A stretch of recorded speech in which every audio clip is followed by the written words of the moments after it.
Welcome to the Goon Squad podcast, the first 40. We do our first 40 of the show on Wednesday nights right here, and then we go to our podcast in overtime.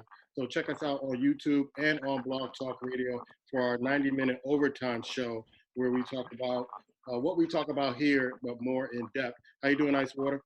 Good, brother. Yourself? Doing great, doing great. Black Thor, how you doing, man? I'm doing well, man. I'm doing well. Thanks for asking, bro. I see you recovered from eating all the wings on Super Bowl Sunday.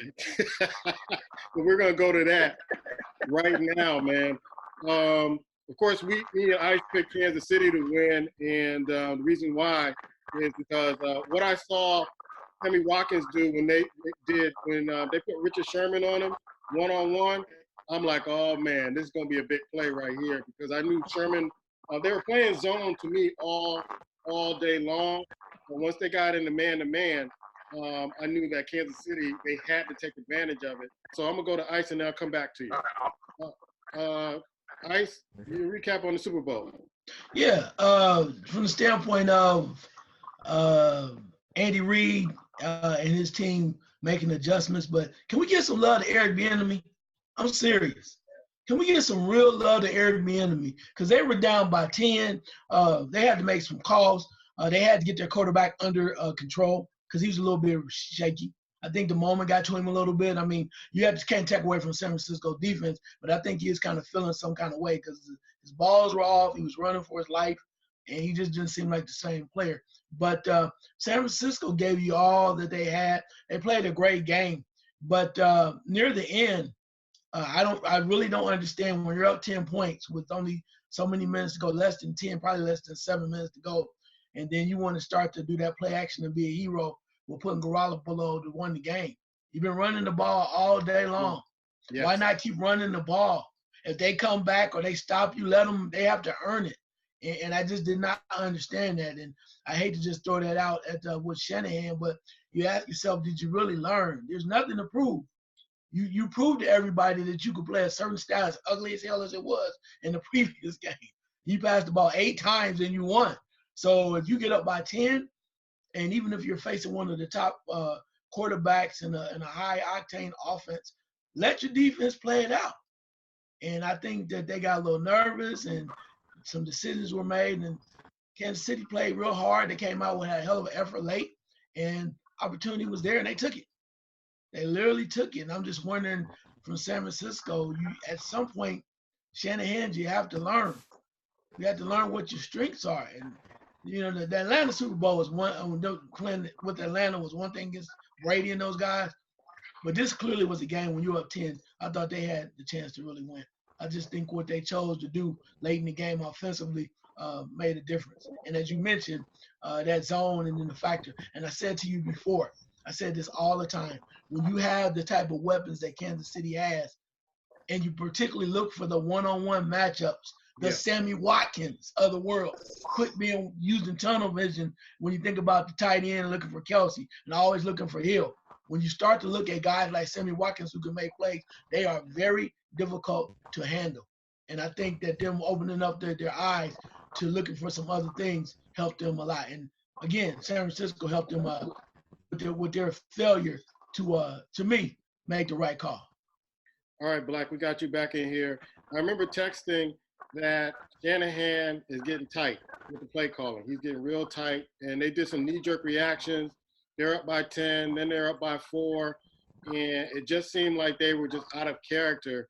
And then to go for Kansas City to have a 21-0 run and come back and win the Super Bowl, Shanahan must be just kicking himself for the second time in the Super Bowl that his play calling, in my opinion, what they need to happen, I know we're going to be talking about this in the overtime, what needs to happen with San Francisco is they need to take the play calling out of Shanahan's hands and get an offensive coordinator who can stay in the game, figure out what's working, and sticking to that.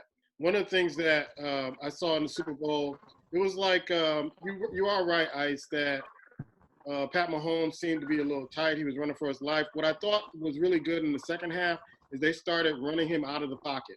They started running him out of the pocket to kind of give him some time to get back there and throw some passes. For the life of me, I couldn't understand why you knew that San Francisco was playing the zone. Why didn't you run that post with Tariq Hill earlier to get him that wide open? They were playing zone because they could not catch up with these weapons that Kansas City had. And then the fourth quarter, it's almost like they figured it out, and they caught Tariq Hill for a big-time play. And then they caught, of course, Sammy Watkins with a big-time play. Earlier, I felt that they were trying to hang with them one-on-one, and they had Tariq Hill against Richard Sherman, and they caught him with short passes. I thought both teams were starting out tight at first, and then they started to open it up maybe in the second half. Your thoughts on that? Yeah, I agree with that. But see, that's my point. I think early on that Kansas City, they had tunnel vision. Everybody knew it's Kelsey. They were trying to throw to Hill. Those are the two guys everybody knows. But when you have the other running backs, you have the running back, you also have Sammy Watkins, and you have other guys that can catch the ball. That's how you open up your offense. You start to force the defense, San Francisco, to play against the guys that normally would not have opportunities, or you really wouldn't look to make the big plays. That's how you win. Then you come back to your playmakers because now they have to play them even. We all know that when you're playing in that zone, the majority of the zone is going to go towards the people that they think are going to make plays. And when they start getting tight inside on the zone as far as the short passes, you're right. They did open up, but they open up looking at other individuals. Right. The other thing, too, was when you look at Mahomes, he was trying to stay in the pocket too long. Right. When you see them coming and it collapsed, you got to go. And I know he was nervous about maybe losing the ball a couple times, but you had to go. You got to run for your life. I mean, you can't do it all the time, but you cannot let that pocket collapse like it was doing on him. And he also, to me, seemed to be very off balance on his when he was trying to throw the ball. And I think that had a lot to do with it. He was off balance. And you try to pass, you play football, and you're off balance trying to make a long throw, it's not going to be very accurate at all. Yeah, one of the things that somebody brought to my attention on Facebook, they sent me a tweet that somebody made that Andy Reid drafted Donovan McNabb. He signed Michael Vick, and he's been signing some black quarterbacks and putting them in charge of his team. And it didn't even cross my mind with that because we've had a lot of criticism.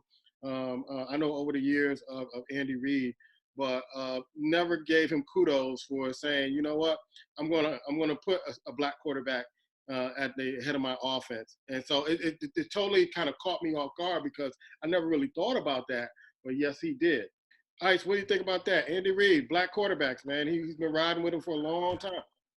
Yeah, but I think it's more about the talent. Because, see, I don't want to do that black quarterback thing. I know it's Black History Month. I don't want to buy into that, even though I'll bring you some history tonight. Yeah, you wearing the Gilliam?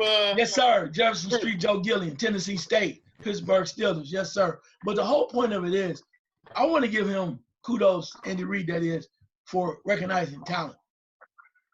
And I think that's what it's really about. I mean, they happen to be black quarterbacks. Yeah, that's great. But they can play. And he's willing to take that chance. It's like if you're willing to see, it's like, and I don't want to bring it too close to it, but when Branch Rickey realized that he brought Jackie Robinson on. I mean, it's just from the standpoint of recognizing talent and maybe being not afraid to be the first to do it or one of the few people. And if it just happens that you recognize that your agile quarterbacks are African-American, you roll with them, cool. Again, I come back to the point, nobody's really talking about it. Why can't we give Eric Bieniemy some love, man? Yeah, because he's had, as you mentioned, he's had African-American quarterbacks before, but he never won the Super Bowl. Right. And that play calling made a difference. We just talked about it. And I don't know if he's ready to be a head coach or not, but daggone it, if he was the guy making these plays and making these calls and making it easier for Patrick Mahomes, give that man some love. I'm hearing a lot of everything else, but not enough about that, in my opinion. You are right about that. So we're giving them love on this show. Let's go to the Mike D'Antonio story of Michigan State. This didn't surprise me at all because there were some more allegations coming down the pike of him and the sexual abuse or harassment lawsuits that are coming. Now he's, saying, okay, I don't want to coach anymore. And this was at a time before, like a couple of days before recruiting. Folks are going to be talking about, where they're going to school. Your thoughts about Mike D'Antonio just kind of saying, hey, you know what? I'm going to step away from head coach of the Michigan State football team. I think it was a very tough time to do it. I really do. today was signing day, the last Yeah. signing day, the secondary signing day. So that's your whole recruiting class. And what kid, unless they just love Michigan State dearly, wants to come to a program that's on the edge, you don't know who the coach is going to be, it's just not a good place to be at the moment. Then you have other kids that are still there trying to figure out what's next for them. It puts Right. a lot of pressure on a lot of people. And to walk away there the way he did, I'm not sure that was the best way. If he knew earlier, I think it would have been better for the university. But I guess when a man knows, he knows. But I mean, he's accomplished a lot. He's won over 100 games at that school, taking them to win the Rose Bowl. But whatever happened, if the allegations or whatever it may be, that was just a very tough time to just kind of walk away, particularly when he had received a bonus, a salary bonus about 4 days prior Yeah. before he stepped down. So whatever, he can step down because he has a reason to, but I think he kind of put the program in a bad situation because now you're scrambling. Even if somebody is the interim head coach, you're scrambling to try to tell the kids it's going to be all right. We got somebody coming up, and we're going to be okay, and trying to hold on to them. And then along with your returning players, you have guys like some decent players remain on the team. And what does their future look like? Yeah. Can Tressel hold down the fort until they can study this going into the new season? Maybe, and maybe that's what they do. But I'm sure they're going to try to find another coach. But it's real late because they're talking about one of the hot names they're saying, of course, is Luke Fickell. Luke Fickell, former Ohio State Buckeye, and now at the University of Cincinnati. He knows the Big Ten. He would be perfect because he would know how to battle. But now, I mean, for him to walk away from a team that he loves, he might take the opportunity, but the first year might just be a wash, and they would just have to understand that. So it's going to be hard, though. It's going to be hard. But then again, you're asking players to return and try to work hard for you, and you're more or less in a transitional state.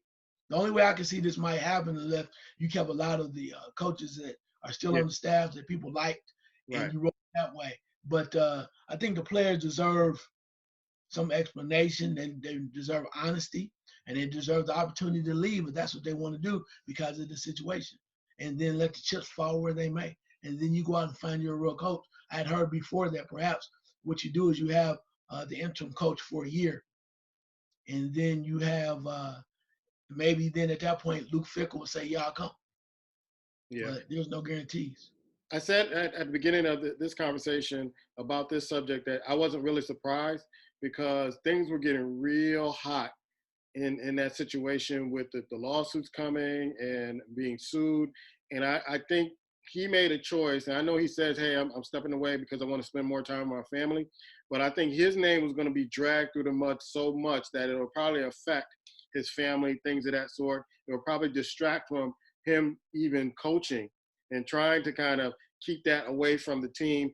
That I think that, and I said this a long time ago when the sexual allegations came with the gymnast, that they just need to wipe the slate clean with Izzo too. And I like Coach Izzo, but with Izzo too, with all the allegations coming around Michigan State, with folks going to prison, with all the sexual abuse cases that were surrounding that school, I thought they needed to clean the slate with the football, basketball coach, all the folks that were involved, and then start anew.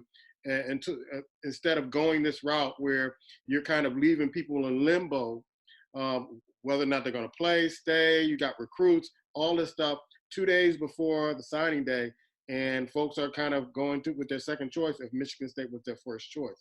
So I think he got out when he thought it was going to be too hot. And, he says it's about the family. Hopefully it is. But I think there's going to be a lot of stuff coming out in the next few weeks that's going to be like, ooh, he's really kind of ducking this and staying out of the public's eye, so he won't be affected. I don't know if you had any thoughts about that. Yeah, I can see that. I mean, but from the other standpoint of it is the program was kind of going down. They were not playing at the same level, and sometimes maybe a fresh voice or a new style means a lot because he's been there for quite some time. They've been successful, and he's done some great things at the school. And sometimes it just kind of wears its welcome out. And when you struggle trying to get some top tier players to come there, or the players that you do recruit, some of them end up going other places and not staying, and they fight as hard as anybody. I mean, his teams have come to Columbus, Ohio, and shaking up the Buckeyes a couple times when they were supposedly on their way. But lately, it's been a struggle. I think a lot of people were tired. It just didn't seem like they had things just weren't right. And I think from the standpoint now, starting fresh, starting new, I can see that. But again, my main concern is about the players who have stayed there and remained loyal, along with the recruits. What do you do? At some point, if you're going to just change it, as you mentioned, wipe the slate clean and start from scratch, then you have to be honest with those players because Right. they deserve that. They have come there, committed themselves to be at Michigan State University, and they deserve to know what their options are. We're going to skip NBA. We're going to come back to that. I want to go to baseball, Major League Baseball, because football season's over. I ain't watching the XFL, so I'm not watching. I don't have any. I may peek at it to see what's going on, but I'm not going to cover. We're not going to talk about that on this show until they become respectable. I can't wait for that. We got precious in few minutes to talk about sports. But Major League Baseball, some major moves. Mookie is with the Dodgers right now. And I'm trying to figure out, Ice, is Boston so cheap that they won't pay their best player? Because him and I think Trout are probably the two best players in baseball. Was Boston, kind of like looking at their pocketbook and saying, you know what, we may not be able to afford this guy, so we're going to let him go now. And to give him to the Dodgers. I mean, can you explain why the Boston Red Sox did this? I really don't know if I can, but I think considering where they're at right now, last year was not exactly the most prettiest season they had. And then you come back into it to act as if everything's going to be brand new because you got new skipper coming in, everything's good. Then it's like, do you still want to pay out all that money? Or do you just go, look, we're just going to try this. We're going to try something new. We already have our championship, so we can go young. We can do what we want. We can rebuild a little bit. And after a while, it's like, why spend the money? Do they guarantee you next year that they're going to be good with Betts and then Price? Price has been a question mark for a long time. Yeah. So if you're them, do you go out and I think they got back a couple of decent young players, and you go from there? Because even if it's not their year next year, the whole point is maybe a 2-year plan, maybe 3, so you can get better and not have to spend all that money. And then that difficult decision comes down with Mookie, and he's a young guy, but you want to spend all that money when you're right. Besides him, where are you at? So there's a lot of questions there. And I think when you mentioned to the Dodgers, though, Dodgers had to be all in. They run out of options. They run out of questions. They run a lot of different stuff. So now they have 2 of the best outfielders in the game, young outfielders right there. So if they don't, I mean, now and then and if Price gives you halfway of what he used to have, he'll be another arm that you can count on. So they are running out of options. They're running out of excuses, running out of fake calls and cameras, reasons why they cannot win. So you made the move. I'm happy for them. It almost reminds me of the Yankees of the National League. Now, with all that being said, it's time to win. It's time to win because they keep making these moves, and I'm not mad at them. I would love to see that too. You have one of the top offenses in baseball last year. So with that being said, time to win. Pretty plain and simple. Somebody said they're gonna dominate for the 20s. Hell, let's get 2020 first. Start with the first one. Yeah, it remains to be seen. I don't know about Price. He seemed like he cracked under the pressure in Boston. A lot of times he couldn't take the press, things of that sort. Kershaw with the Dodgers, I still don't trust him as a pitcher, especially in the playoffs. He's a regular season pitcher, but when it comes down to the playoffs, I don't know if he's going to use the excuse of they were reading my signals and all that other stuff. I don't know. I don't care. But Kershaw still has a lot to prove to me in the playoffs. But this should be an interesting season to see if the Dodgers making this move with Mookie Betts and if they're going to pay Mookie Betts what he's worth. Because like I said, him and Trout are like 1 and 2, and you can put them in any order you want, are the best players in the league right now. And so he's going to be looking for more money to be one of the best players in the league. this is what I saw, which is not on our topic list, but with the scandal with the Houston Rockets, Pete Rose has come back and said, listen, and I know you're shaking your head. Pete Rose come back and say, hey, if they can get away with that, I can get reinstated in baseball. Has baseball kind of opened up the door for Pete Rose to say, and I think he has a point. If you can cheat in the World Series, hey, you can reinstate him after all this time. Come on, man. Look at your face. Brother, let me just say this. Pete Rose, and God bless him. He's older now. He's so desperate. I heard earlier today he's out there at one of the hotels. I think he might be at one of the casinos in the room, waiting on people to come get his autograph. And they said a couple people come in and he's just sitting in there waiting. I mean, he gets this money, but he's just sitting there waiting. And he is so desperate. And it's sad because what really hurts me about this is, in my heart, I know he loves baseball. Yeah. He loves it to the core. Yeah. But I don't think he has enough common sense back in the day to realize what the hell was going on. And maybe you call it a trick. I said it from the beginning that when Bart Giamatti, he and Bart Giamatti went at it, and Bart Giamatti passed away. A lot of people think it was because of the stress. And then after that, Mr. Vincent came along after that, who was his Giamatti's right-hand man, and basically vowed that as long as he was in baseball, Pete Rose would never get in the Hall of Fame. Wow. So they, to me, I think I ain't gonna say set him up, but they made it easy for him to make a big mistake. And one of the things they came up was an agreement that simply says, just admit you did something wrong. You don't have to say that you cheated, that you bet on baseball. Just admit you did something wrong. And then if you do that, we will consider you, we'll allow you to be considered to be in the Hall of Fame. Right. And that's what they did. He's still considered eligible to be in the Hall of Fame.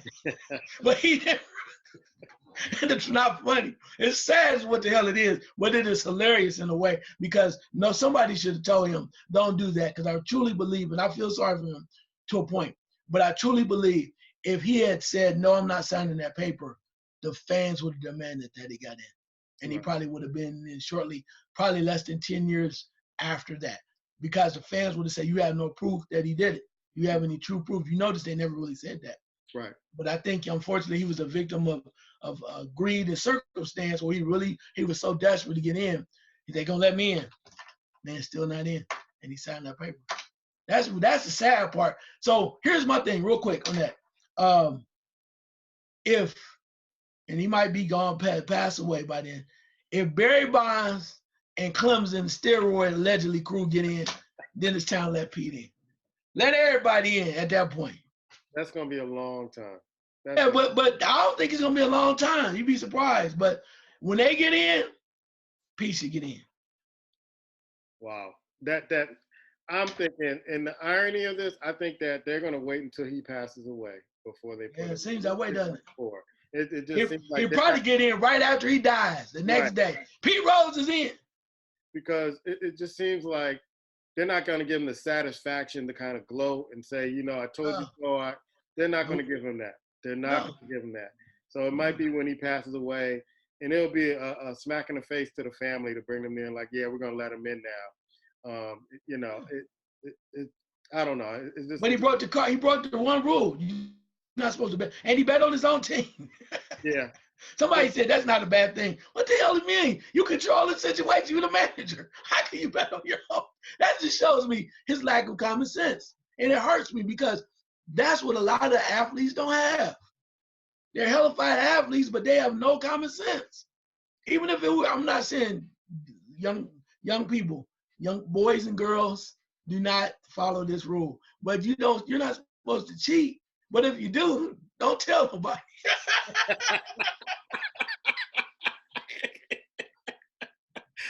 Well, I think Pete Rose has a point here. If you're going to cheat the World Series, he might as well get in.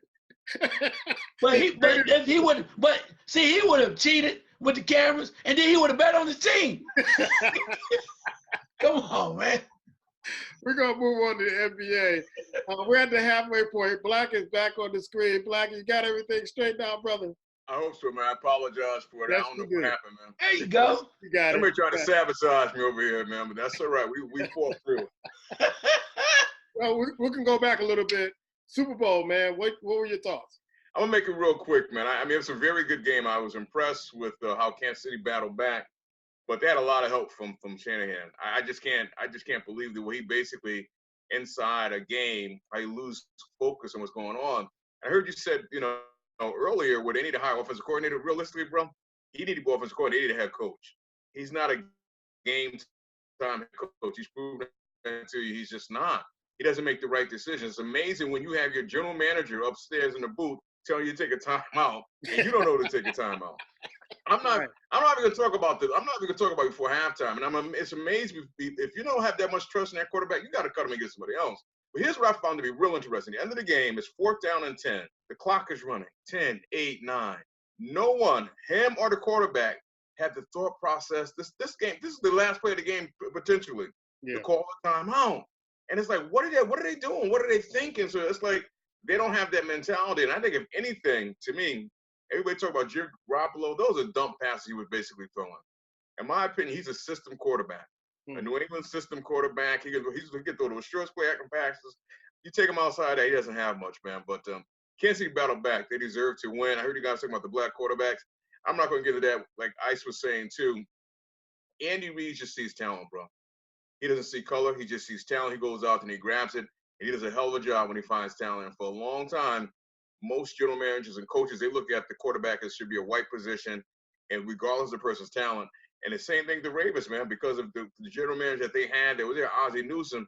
He saw something in the quarterback that they have now, and they decided to build a team around. Look what they're doing. So it's based on the talent. And once these owners and general managers really realize it's not about the shade of the person's skin, it's what they can do for the organization, then their team will start to flourish as well.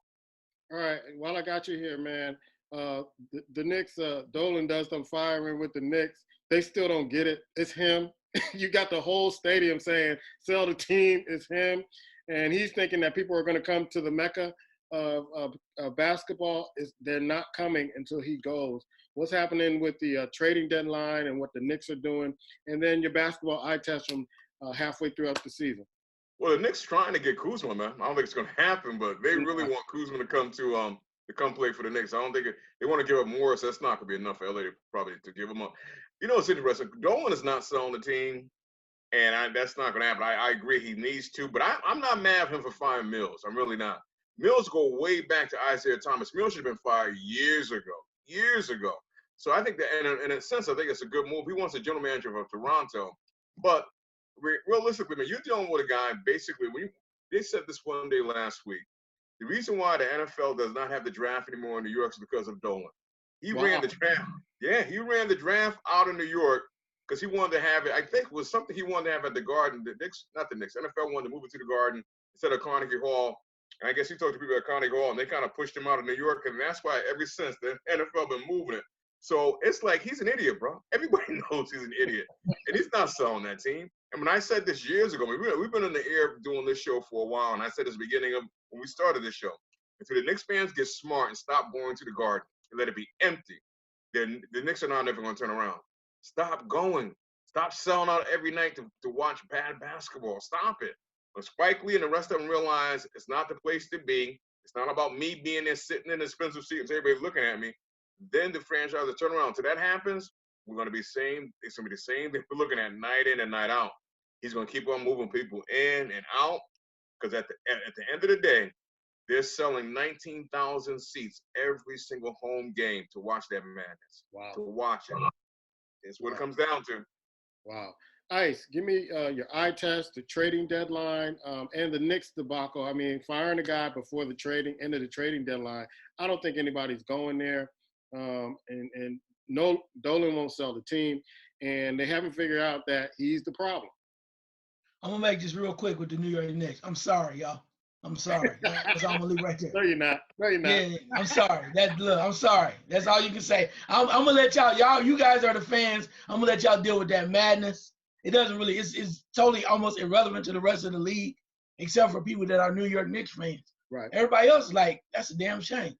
So it's like a car wreck. You like, damn, I passed that. My bad. Should I stop? No, they all right. Anyway, you keep moving. But so that's what we got.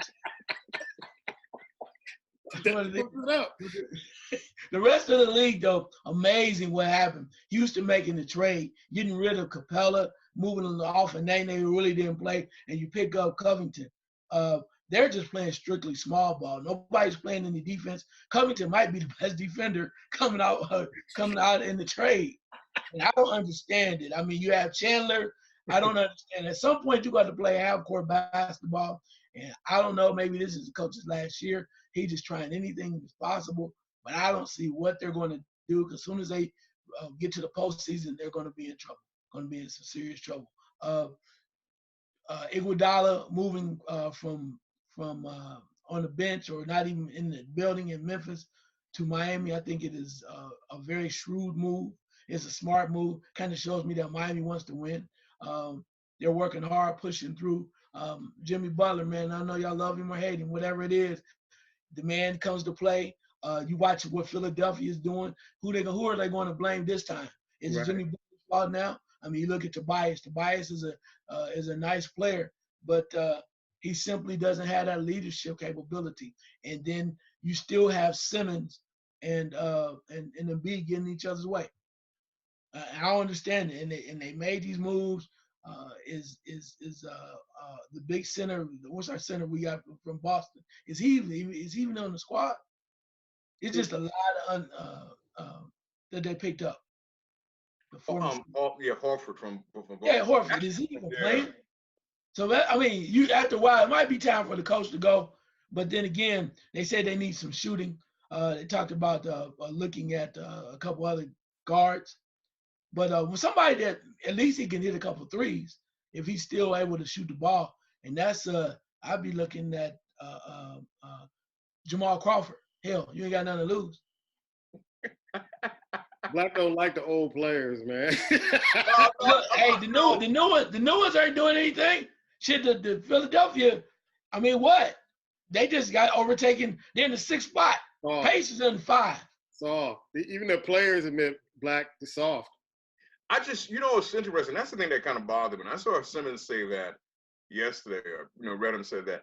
I was like, bro, you can think that about your team, but you can't say that, bro. You just can't. And then you got the B coming out today basically saying they have no offensive mindset. I mean, just basically fire your coach now, bro. I mean, realistically, the general manager needs to bring these cats in and tell them, you got to shut up and just start playing basketball. But realistically, they are undercoached. I mean, I like their head coach, but I think with that talent, with that team, they have been undercoached, and they need somebody to come in and kick them in the ass and get them going, man, because they talk too much.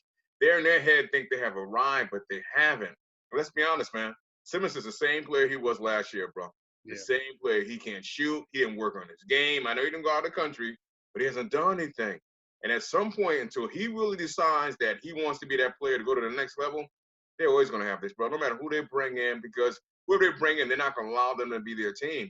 It's his team. It's a B team. They got to find a way to work them together, and they got to grow together. Because if you bring someone that's going to be like Butler, they're going to be fighting for who team it is. So to make a trade to me is useless. Their mental mindset has to change as an organization and as a team, and that's their problem. And Jimmy Butler dropped 38 on them the other night. Just FYI, just a little reminder. I'm yawning. I know you are. Yeah. You should be. I just remember what Kawhi Leonard did to him in the playoffs. That's all I remember. Okay, well, and you still think the Milwaukee Bucks are gonna win it all too?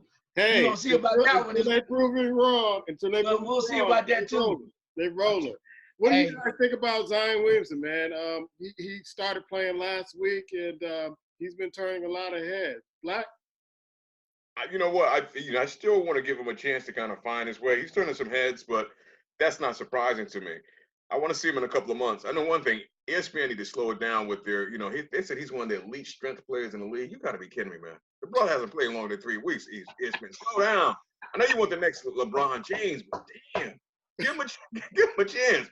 I mean, really, are they ready to build a head form outside the Hall of Fame and ready in Springfield, man? Slow down. What do you think about Zion? I mean, he's a big boy. He's impressive.